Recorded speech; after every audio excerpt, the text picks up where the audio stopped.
The fluorescent lights buzzed overhead as Rosa Martinez pushed her cleaning cart down the empty hallway of Chicago Memorial Hospital. It was just past midnight, and her feet ached in her worn sneakers. She'd been walking these same floors for 17 years now, 5 nights a week, mopping up the day's chaos and making everything shine. Again, before the morning shift arrived, most people never really saw her. She was just part of the background, like the beige walls or the antiseptic smell that hung in the air. Doctors rushed past without a glance. Nurses offered tired smiles but rarely stopped to chat. And that was fine with Rosa. She preferred the quiet anyway, especially at this hour when the hospital settled into its nighttime rhythm. But there was something about Rosa that nobody knew. Something she'd buried so deep inside herself that sometimes even she forgot it was there. As she worked, she hummed, always humming. Old melodies that drifted up from somewhere in her memory. Songs without words that kept her company through the long, lonely hours. Tonight, as she cleaned the windows in the third-floor corridor, her right hand moved in a strange way. Her fingers danced through the air, pressing invisible keys, following along with the tune in her head. She didn't even realize she was doing it anymore. It had become as natural as breathing. Rosa was 67 years old now, and she looked every year of it. Her hair had gone completely gray, which she kept pulled back in a practical bun. Her hands were rough and red from years of cleaning solutions. Deep lines creased her face, especially around her eyes, like a map of all the hard years she'd lived through. But those eyes still held something soft, something that hadn't been worn away by time and trouble. She hadn't always been a janitor in Chicago. Once, a lifetime ago, she'd been a little girl in a small village in Mexico, where the streets were made of dust and the houses had tin roofs that sang when it rained. Her grandmother had lived in the biggest house in the village, which wasn't saying much. But it had one thing nobody else had, a piano. It was an old thing, probably 50 years out of tune even back then, with keys that stuck and a finish worn down to bare wood in places. But to young Rosa, it had been magic. Every afternoon after school, she would run to her grandmother's house, and the old woman would teach her to play. Listen with your heart, not just your ears, her grandmother would say, her weathered hands guiding Rosa's small fingers across the keys. The music lives inside you. The piano just helps it come out. Rosa learned fast. By the time she was 12, she could play pieces that made the neighbors gather outside her grandmother's window to listen. Her grandmother said she had a gift, said that one day Rosa would play in great concert halls, that her music would move people to tears. But life had other plans. When Rosa was 19, everything changed. Her father lost his job. There was no money, no food, no future in that little village. Her older brother had gone to America 2 years before and found work in Chicago. He sent word that Rosa should come too, that there were opportunities there, that she could make something of herself. The decision was made quickly. Rosa packed a single bag, hugged her grandmother goodbye, and promised she'd come back someday. She never saw the old woman again. Her grandmother died 6 months later, and Rosa couldn't afford to go back for the funeral. Chicago was nothing like she'd imagined. It was cold and gray and impossibly big. The buildings stretched up so high, they blocked out the sky. The people moved fast, always rushing somewhere, their faces closed off and unfriendly. Rosa spoke almost no English. She shared a tiny apartment with her brother and 5 other people, all of them working whatever jobs they could find. There was no time for music. No time for anything except survival. Rosa worked in a factory first, then cleaned houses, then found the night shift at the hospital. She met a man, Antonio, and married him within a year. They had 3 children, one after another, and money was always tight. Antonio worked construction, hard physical labor that left him exhausted and short-tempered. When the youngest was only 4, Antonio's ladder slipped at a job site. He fell 3 stories. The funeral was on a Tuesday, and Rosa went back to work that Friday because the bills wouldn't wait. Raising 3 kids alone on a janitor's salary meant there was never enough of anything. No extra money, no extra time, no room for dreams or memories. Rosa pushed herself harder, took on extra shifts, did whatever it took. Her children grew up, got jobs, started families of their own. They were good kids who loved their mother, but they'd never heard her play a note of music. They'd never even seen a picture of her at a piano. That part of Rosa's life might as well have belonged to a different person. She rarely thought about it anymore. The memories were too painful, like pressing on a bruise that never quite healed. Sometimes she'd pass a music store and hear a piano playing inside, and something would twist in her chest. But she'd keep walking. That wasn't her life anymore. That girl who dreamed of concert halls had died somewhere between Mexico and Chicago, between 19 and 67, between hope and reality. Still, the music never completely left her. It lived in those unconscious hums, in the way her fingers sometimes moved through the air. In dreams, she couldn't quite remember when she woke up. Her coworkers at the hospital had noticed the humming over the years. "You're always so cheerful," they'd say, which wasn't exactly true. Rosa wasn't cheerful. She was just ... steady. She showed up, did her work, went home. Day after day, year after year. The humming was just something she did, like breathing. It didn't mean anything, except maybe it did on this particular Tuesday night. As Rosa cleaned the administrative wing on the second floor, she paused outside the music therapy room. The door was slightly open, and she could see the piano inside. The hospital had installed it 5 years ago for Dr. Chen, a music therapist who worked with patients during the day. Rosa had cleaned this room hundreds of times, but had never touched the piano. She wouldn't dare. It wasn't for people like her. But tonight, she stood there longer than usual. Staring at those black and white keys, her fingers moved in the air again, playing a melody she'd learned 50 years ago. A piece by someone whose name she'd forgotten, though the music itself was burned into her memory. Her grandmother's favorite song. The one they'd played together for hands on that old broken piano in a house that no longer existed, in a life that felt like someone else's story. Rosa shook her head and kept walking. There was work to do. 3 more floors to clean before her shift ended at 6 in the morning. The past was the past, and there was no point in looking back. She had no way of knowing that in just a few hours, everything was about to change. That a simple moment of clumsiness would crack open a door she'd kept locked for half a century. That the music she'd buried so deep was about to force its way back into her life, whether she was ready for it or not. For now, Rosa just pushed her cart down the hallway, humming softly to herself, her tired feet carrying her forward through another ordinary night that was about to become anything but. It happened on a Tuesday morning, just as Rosa was finishing up her shift. She'd already cleaned most of the administrative wing and was looking forward to going home, taking off her shoes, and maybe sleeping for a few hours before her. Daughter stopped by with the grandkids. She was wiping down the windows near the elevator when she heard rapid footsteps behind her. Before she could turn around, someone crashed right into her cart, sending it rolling sideways with a loud clatter.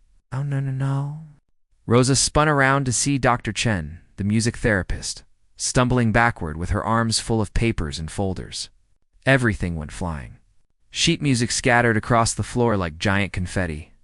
Sliding under chairs and across the polished tiles in every direction, Dr. Chen stood there looking mortified. Her glasses knocked crooked on her face.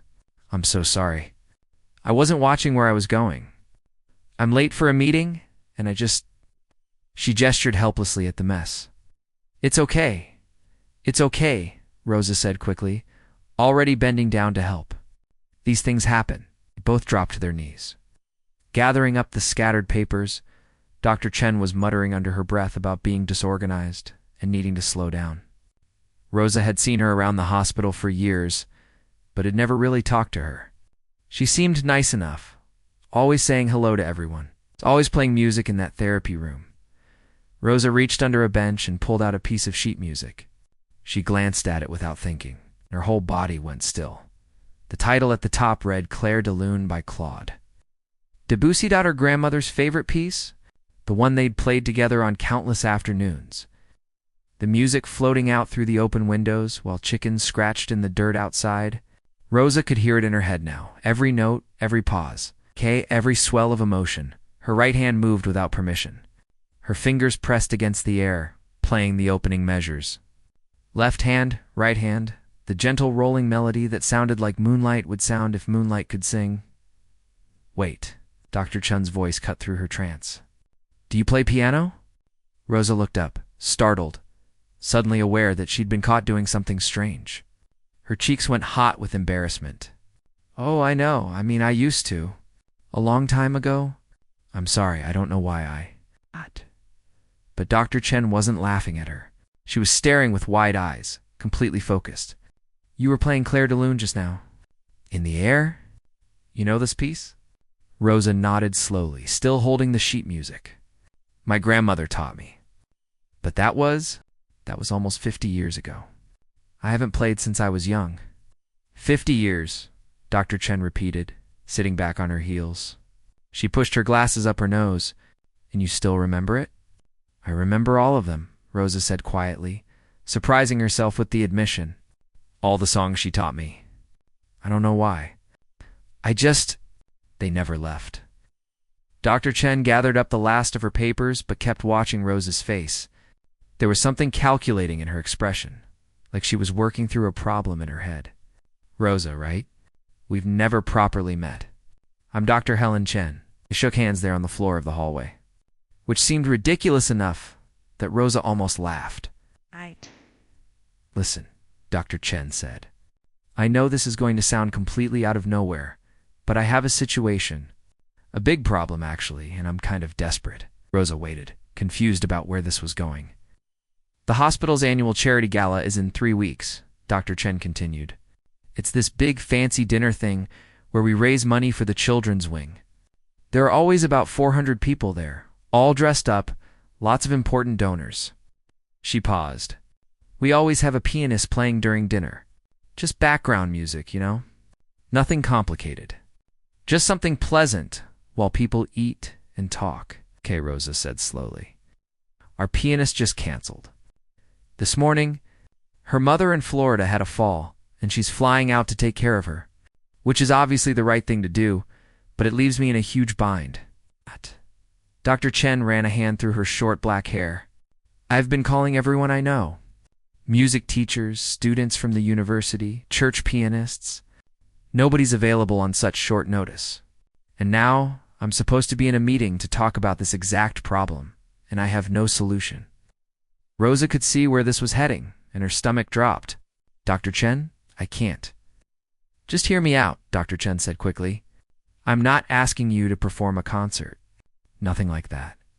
I just need someone who can sit at a piano for 2 hours and play simple, easy pieces.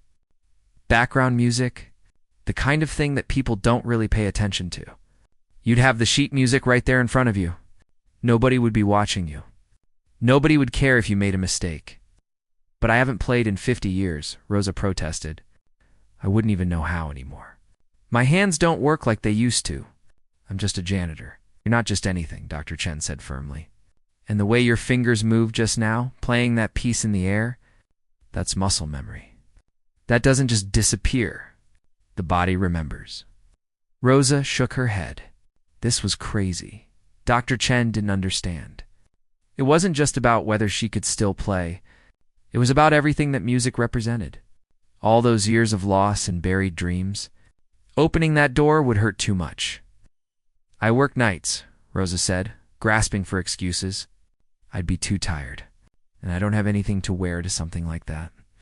I wouldn't fit in with all those fancy people. Gala is on a Saturday night.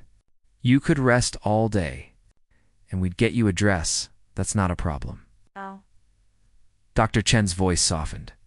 Look, I understand this is scary. Believe me, I get it. But I'm really in a bind here. I wouldn't ask if I had any other option. They both stood up, their arms full of papers. Rosa could feel her resolve weakening, which terrified her. Part of her, a part she'd tried to kill a long time ago, was whispering that maybe this was a sign. Maybe this was the universe giving her one more chance. But another part, the louder part, the part that had kept her safe and steady for decades, was screaming at her to say no. To walk away from this conversation and never look back? I don't know, Rosa said finally. I need to think about it. Of course, Dr. Chen said, but I need to know by tomorrow morning. The meeting is at 9, and they're going to ask me if I've found someone. She pulled out a business card and pressed it into Rosa's hand. "My cell number's on there. Call me anytime, even tonight, if you decide." Rosa took the card and slipped it into her pocket. They finished picking up the papers in silence. Dr. Chen thanked her again and rushed off to her meeting, leaving Rosa standing alone in the empty hallway. The rest of her shift passed in a blur. Rosa couldn't stop thinking about the conversation. As she mopped the floors in the cafeteria, she imagined sitting at a piano again. Her fingers itched. In the supply closet, putting away her cleaning supplies, she found herself humming Clair de Lune, louder than usual. When her shift finally ended and she stepped outside into the gray morning light, she pulled out Dr. Chen's card and stared at it. The practical part of her brain listed all the reasons this was a terrible idea. She'd embarrass herself. She'd fail. Everyone would see that she was nobody, nothing, just an old cleaning lady who'd forgotten how to dream. But there was another voice too, quieter but persistent. Her grandmother's voice, maybe. Or her own voice from 50 years ago. The girl who'd believed that music could change the world. Rosa got on the bus and rode home. Guard still clutched in her hand. She unlocked her apartment door, took off her shoes, and sat on her worn couch. She pulled out her phone and stared at Dr. Chen's number for a long time. What if she could still do it? What if the music was still there, just waiting? What if this was her last chance to find out? Her thumb hovered over the screen. One call would change everything. Or maybe it would change nothing. Maybe she'd sit down at that piano and discover that 50 years was just too long. That some doors stayed closed for a reason. Rosa took a deep breath and started to dial. Rosa called Dr. Chen that afternoon. Her hands were shaking when she dialed the number, and she almost hung up 3 times before someone answered. "I'll do it," she said quickly, before she could change her mind. "I'll play at the gala." Dr. Chen's relief was so obvious that Rosa could hear it through the phone. They made arrangements right there. Starting that very night, Rosa would come to the hospital chapel after her shift ended. That's where the piano was. That's where she could practice without anyone bothering her. Dr. Chen would leave sheet music on the piano bench. Simple pieces that wouldn't be too hard. When Rosa hung up, she sat very still on her couch and wondered what she'd just agreed to. That night, at 12:30 in the morning, Rosa found herself standing outside the hospital chapel. Her cleaning cart was put away. Her shift was done. She could go home right now, call Dr. Chen in the morning, and say she'd changed her mind instead. She pushed open the heavy wooden door. The chapel was small and quiet, with rows of simple wooden pews and soft lighting that made everything feel peaceful. At the front, near the plain altar, sat an upright piano. Not a grand piano like she'd imagined, but a regular one that looked well used and slightly scuffed. Rosa walked toward it slowly. It's like she was approaching something dangerous. A stack of sheet music sat on the bench, just like Dr. Chen had promised. On top was a note, "Start with these. You've got this." Helen Rosa sat down on the bench. The wood was cool and smooth. She stared at the keys, black and white, 88 of them stretching out in front of her. Her hands hovered over them but didn't touch. What if she'd forgotten everything? What if her fingers didn't work anymore? What if this whole thing was a stupid mistake by a foolish old woman who should know better? She took a deep breath and placed her hands on the keys. The first notes that came out were awful, clumsy and hesitant, like a child just learning. Her fingers felt stiff and unsure. She tried a simple scale, and it came out choppy and wrong. She tried the opening of Clair de Lune, and it was so bad she actually winced. Rosa pulled her hands back and looked at them. These weren't the hands of a pianist. They were rough and scarred from years of cleaning chemicals. Her knuckles were swollen with arthritis. Her nails were cut short and practical. These were working hands, not music hands. She almost left right then, almost gathered up the sheet music and walked out and never came back. But something stopped her. Maybe it was pride, not wanting to disappoint Dr. Chen. Maybe it was stubbornness, not wanting to be the kind of person who gave up. Or maybe it was something deeper. Something that whispered this might be her last chance to touch this part of herself again. Rosa put her hands back on the keys and tried again. She practiced for an hour that first night.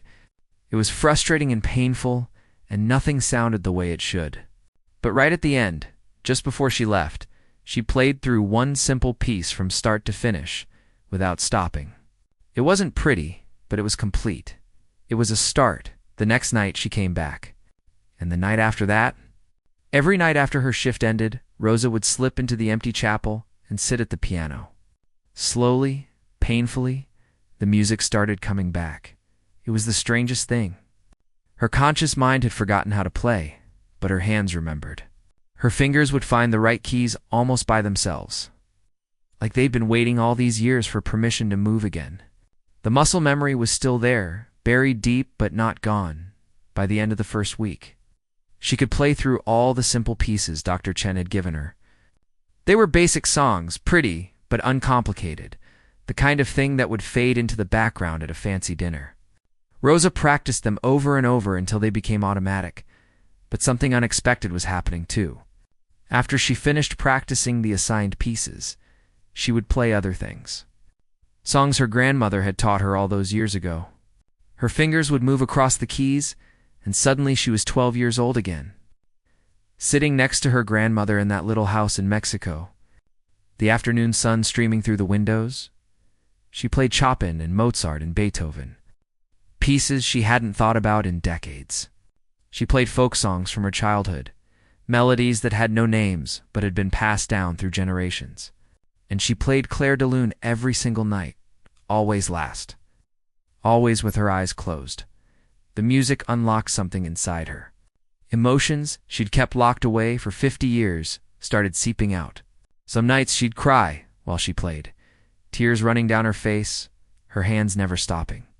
It hurt, but it was a good hurt, like stretching a muscle that had been frozen for too long. Her coworkers started noticing changes. Rosa seemed different somehow, lighter, more present. She smiled more easily and hummed louder while she worked. A few people asked if something good had happened, but Rosa just shrugged and said she was sleeping better. The truth was, she wasn't sleeping much at all. Between her regular shift and the practice sessions, she was getting maybe 4 hours of sleep a day. But she felt more alive than she had in years. 2 weeks passed. The gala was getting closer, and Rosa's confidence was growing. She had the background pieces memorized now. She could play them without even looking at the sheet music. Dr. Chen stopped by one night to check on her progress and was amazed at how much she'd improved. "You're really good," Dr. Chen said, listening from one of the pews. "I mean, I knew you'd be fine, but this is actually beautiful." Rosa felt a flush of pride and embarrassment. "It's just the simple songs you gave me. Nothing special. Play something else," Dr. Chen said. "Play something you want to play." So Rosa played Clair de Lune. She played it from memory, her hands flowing across the keys. The music filling the small chapel was something that felt almost holy. When she finished, Dr. Chen was quiet for a long moment. "Rosa," she finally said, "that was extraordinary. Why didn't you play that at the gala?" "No," Rosa said quickly. "No, that's not what we agreed. You said background music, simple pieces. Nothing that draws attention, but you could." "No," Rosa repeated more firmly. She couldn't explain why, but Clair de Lune felt too personal, too vulnerable. That piece belonged to her and her grandmother. It wasn't for strangers in fancy clothes who weren't really listening anyway. Dr. Chen nodded, understanding somehow. "Okay, background music it is. But Rosa, thank you. Not just for doing this, but for trusting me. I know this wasn't easy." After Dr. Chen left, Rosa sat alone at the piano for a while. She thought about her grandmother, about all the years she'd wasted being afraid. She thought about her children, who'd never heard her play a single note. She thought about Antonio, her late husband, who'd never known this side of her existed. Part of her wished she'd never stopped playing all those years ago, but another part understood that she'd done what she had to do. Survival didn't leave room for dreams. She'd made her choices, and most of them had been the right ones at the time. But now, with the gala just 1 week away, Rosa was starting to realize something important. It wasn't too late. Maybe she couldn't get back all those lost years, couldn't become the concert pianist her grandmother had imagined, but she could have this. This one night. This one chance to share her music with the world, even if nobody was really listening. She placed her hands on the keys. one more time, and played through her set list from beginning to end. Smooth and steady, just like it would be at the gala. Background music. Nothing fancy. Nothing that would draw attention, but her fingers itched to play more. To play the real songs, the ones that mattered, the ones that held all those years of silence and longing. Not yet, she told herself. Maybe not ever. The gala wasn't about her. It was about doing a job, helping out Dr. Chen. Getting through one evening without embarrassing herself. She could do that. She would do that. Rosa gathered up her sheet music and headed home as the first light of dawn started creeping through the chapel windows. One more week of practice. Then it would all be over, and life would go back to normal. Except she wasn't sure she wanted normal anymore. The night of the gala arrived faster than Rosa expected. She'd taken the day off work, which felt strange in itself. She couldn't remember the last time she'd called in sick or used a vacation day. Her supervisor had been surprised but wished her well. Dr. Chen had arranged for a dress to be delivered to Rosa's apartment. When Rosa opened the box that afternoon, she found a simple navy blue evening gown. Nothing too flashy, but elegant. It fit perfectly, and when Rosa looked at herself in her bedroom mirror, she barely recognized the woman staring back. Her daughter Lucia showed up at 5 o'clock to help her get ready. Rosa hadn't told her children what she was doing tonight. She'd just said she had an event to attend at the hospital, something work-related. But Lucia took one look at the dress and the way her mother was nervously pacing around the apartment and knew something bigger was happening. "Mama, what's going on?" Lucia asked, setting down her purse. "You never get dressed up like this. Is there a man involved?" Rosa actually laughed at that. "No, Mia. Nothing like that. I'm playing piano at a charity event tonight." Lucia's mouth fell open. "You're what? Playing piano? I didn't even know you could play piano." "I used to. A long time ago, before you were born. Before I came to this country." Rosa sat down on her bed, suddenly feeling exhausted. "Your great-grandmother taught me. I haven't played in almost 50 years. You're playing tonight? In front of people?" Lucia looked worried now. "Mama, are you sure about this? What if it's too much? What if you get nervous?" Those were exactly the questions Rosa had been asking herself for 3 weeks. "I'll be fine. It's just background music. Nobody will really be paying attention to me anyway." But Lucia wasn't convinced. She knew her mother, knew how private she was, how much she avoided being the center of attention. This didn't make sense. "Why didn't you tell us you could play? Why did you stop?" Rosa thought about how to answer. How do you explain 50 years of silence to your daughter? How do you talk about dreams you buried so deep you almost convinced yourself they never existed? "When I came here, I had to survive," Rosa said finally. "There was no time for music. No money for a piano, and after a while, it hurt too much to think about it. So I just ... stopped. I put it away." Lucia sat down next to her mother and took her hand. "But you're playing again now. That's good, right?" "I don't know," Rosa said honestly. "I'm terrified. What if I mess up? What if my hands freeze? What if everyone realizes I'm just a cleaning lady pretending to be something I'm not?" "You're not pretending to be anything," Lucia said firmly. "You're being exactly who you are. Who you always were." She squeezed her mother's hand. "I wish I could come watch." "No," Rosa said quickly.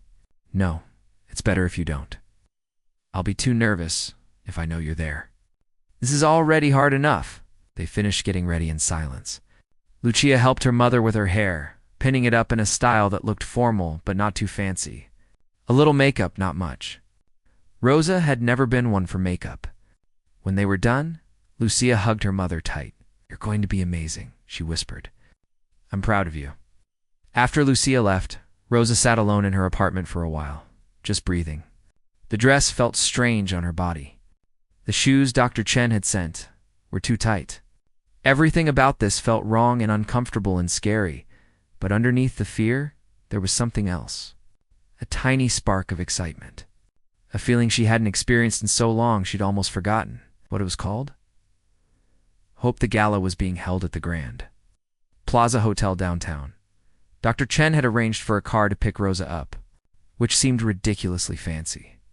Rosa felt like a fraud as the driver opened the door for her, as they pulled up to the hotel entrance where red carpets and photographers waited, but the photographers weren't there for her.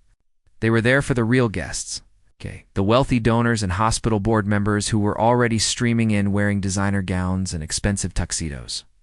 Rosa slipped past them all, invisible again, which was exactly how she preferred it.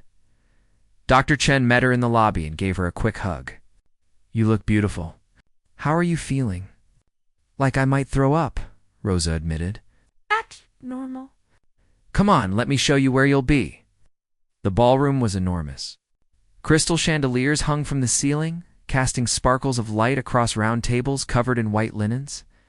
Each table had elaborate flower arrangements and settings for 8 people. A stage at the far end held a podium where people would give speeches later. And in the corner, almost hidden behind some decorative plants, sat a black grand piano, Rosa's piano. "Her station for the evening. You'll start playing at 7 when people arrive for cocktails," Dr. Chen explained. "Then you'll continue through dinner, which should end around 9:30. Just the pieces we practiced. Nothing complicated. You'll do great."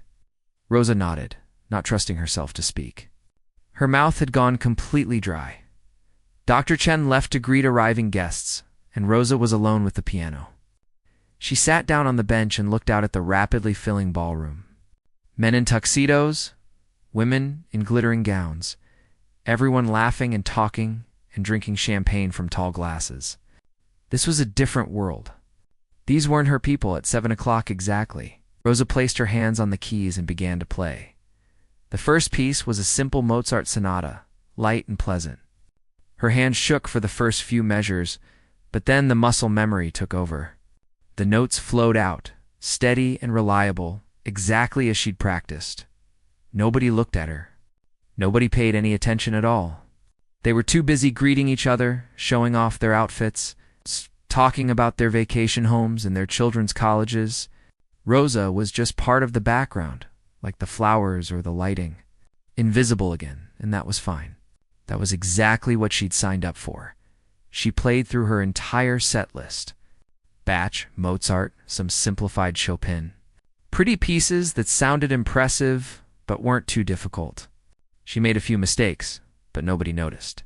Her hands cramped up once, but she pushed through it. Everything was going according to plan. Dinner was served and Rosa kept playing. The clinking of silverware on china mixed with her music. Waiters moved smoothly between tables with trays of fancy food that Rosa couldn't even identify. Speeches were given from the stage about the hospital's wonderful work and how everyone's donations were making a difference. Rosa played on, invisible and ignored, but something was building inside her. With each piece she completed, with each hour that passed, something was changing. Maybe it was the music itself, working its way back into her blood after all these years. Maybe it was being in this beautiful room playing this beautiful piano, after spending decades pushing a mop. Or maybe it was simply this. She'd spent 50 years being invisible. 50 years putting everyone else first. 50 years living a small, quiet life because that's what survival demanded, and she was tired of it. During dessert, Rosa finished the last piece on her assigned list. She was done. She could stop now, pack up the sheet music, and go home. Mission accomplished. She'd done what Dr. Chen asked. Nobody had even noticed her, but her hands didn't leave the keys. She thought about her grandmother, dead now for almost 50 years. She thought about that little girl in Mexico who'd believed music could change the world. She thought about all the songs she'd kept locked inside her, all the music that had never been played, all the beauty she'd never shared because she was too afraid, too tired, too busy just surviving. Rosa made a decision. She closed her eyes and placed her hands in position for Clair de Lune, the piece her grandmother had loved, the piece that held all her memories, all her grief, all her buried dreams, the piece she'd sworn she would never play for these strangers, and she began. The opening notes were soft, gentle like moonlight on water. This wasn't background music. This was something else entirely. This was 50 years of silence breaking open. This was a heart that had been closed for too long, finally remembering how to feel. Rosa played from somewhere deep inside herself, from a place she'd forgotten existed. Her eyes stayed closed. Her hands moved across the keys like they had minds of their own. The music poured out of her wave after wave of emotion, each note carrying the weight of everything she'd lost and everything she'd endured and everything she'd never allowed herself to want. She didn't think about mistakes, didn't think about the audience, didn't think about anything except the music and the memory of her grandmother's voice saying, "Listen with your heart, not just your ears." So that's what Rosa did. She listened with her heart and she played. The first thing Rosa noticed was the silence. Not complete silence, but the gradual fading of conversation. The clinking of forks against plates slowed, then stopped. The laughter and chatter that had filled the ballroom for the past 2 hours began to die away, replaced by something else. Something she couldn't quite identify because her eyes were still closed. Her whole being focused on the music flowing. Through her fingers, she played through the first section of Claire de Lune, the gentle opening, that always reminded her of evening settling over her grandmother's village. Her hands moved with a confidence she hadn't felt in 50 years. Every note was exactly where it should be, not because she was thinking about technique or accuracy, but because the music was simply pouring out of her like water from a spring that had finally been uncovered. The second section built in intensity. The left hand creating rolling waves of sound, while the right hand sang the melody above it. This was the part her grandmother had called the heartbreaking open. Rosa felt tears beginning to slide down her cheeks, but she didn't stop playing. Couldn't stop. The music had waited too long to be released. By the time she reached the climactic third section, where the melody soared and swelled with an emotion too big for words, Rosa was crying openly. Her vision blurred, but it didn't matter. Her hands knew where to go. They'd known all along. They'd just been waiting for permission. She played the final section, where the music gradually softened and returned to that gentle, moonlit opening theme. The resolution, the acceptance, the peace after the storm. Her hands slowed, the notes becoming quieter and more delicate, until finally, after what felt like both a moment and a lifetime, Rosa played the last 3 notes and lifted her hands from the keys. The silence that followed was absolute. Rosa sat very still, her hands in her lap, her eyes still closed. She was afraid to open them, afraid to face whatever was coming. Had everyone left the room? Were they angry that she'd played something so emotional, so attention-seeking, when she was supposed to be invisible background noise? Had she ruined everything? Then she heard it. A single pair of hands clapping. Then another. Then more and more, until suddenly the entire ballroom erupted in applause so loud it made Rosa jump. She opened her eyes. 400 people were on their feet. Every single person in that massive ballroom was standing and clapping, and many of them were crying. Rosa saw women dabbing at their eyes with napkins. She saw men in expensive tuxedos wiping their faces. She saw Dr. Chen near the front of the room with her hands pressed to her mouth, tears streaming down her cheeks. The applause went on and on. It echoed off the high ceiling and seemed to shake the crystal chandeliers. Some people were shouting bravo. Others were simply standing there clapping with their whole hearts, their faces showing something Rosa couldn't quite process. She'd moved them. Actually moved them. These wealthy, important strangers who'd barely noticed her existence for 2 hours had stopped everything to feel what she'd felt, to hear what she'd needed to say through the only language that had ever really made sense to her. Rosa stood up on shaky legs, unsure what to do. She'd never performed for anyone except her grandmother. She didn't know how to take a bow or acknowledge applause. So she just stood there, tears still running down her face. Overwhelmed by what had just happened, a man in a tuxedo approached the piano. He was older, maybe in his 70s, with silver hair and kind eyes that were also wet with tears. "Excuse me," he said, his voice thick with emotion. "I'm Richard Patterson. I've been going to concerts my entire life. I've heard the greatest pianist in the world play that piece, but I have never, ever heard it played with such raw honesty. Such heart." He paused, struggling with his words. Thank you. Thank you for sharing that with us." Others began coming up to the piano. A young woman who said she'd lost her mother last year, and the music had somehow captured exactly how grief felt. An elderly couple who held hands and told Rosa that she'd reminded them why they fell in love 60 years ago. A hospital board member who said he was doubling his donation because if the hospital employed people with souls like Rosa's, his money couldn't be going to a better place. Dr. Chen finally made her way through the crowd and hugged Rosa so tight she could barely breathe. "I knew you had something special," she whispered. "But Rosa, that was extraordinary." The hospital's CEO approached, a tall woman named Patricia, who Rosa had only ever seen from a distance. "We need to talk," she said, but she was smiling. "The hospital has a music therapy program, as you know. We work with patients, especially children, helping them process trauma and pain through music. Would you be interested in joining that program? Playing for patients? We'd pay you, of course. It would be part-time, and you could keep your current position if you wanted or transition fully into the music therapy department." Rosa could barely process what she was hearing. A job playing music? At her age? After all these years? "I don't have any degrees," she stammered. "I never studied formally. You have something better than a degree," Patricia said firmly. "You have a gift. And more importantly, you have the ability to reach people's hearts. That's what our patients need. That's what everyone needs." The rest of the evening passed in a blur. People kept approaching Rosa, shaking her hand, asking her story. The local news was there covering the gala. And a reporter asked if she could interview Rosa for a segment about unexpected talents. A man who owned a restaurant said he'd love to have her play on weekends. She was interested.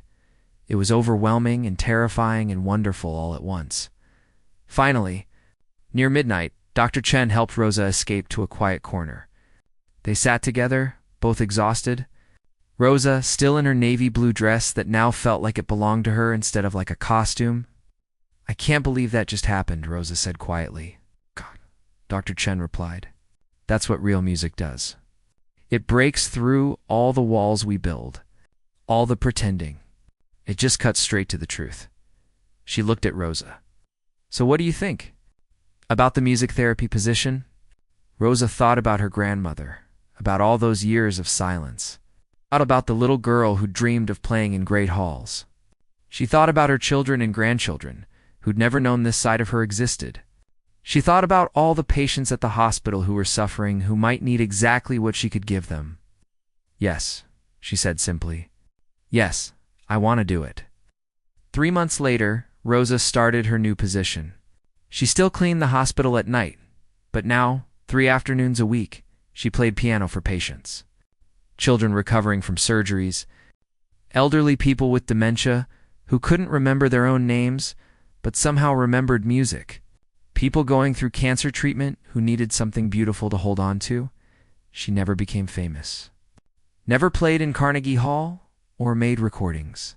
But every Tuesday, Thursday, and Saturday afternoon, Rosa sat at a piano and played for people who needed her music. And that turned out to be exactly the life her grandmother had imagined for her all along.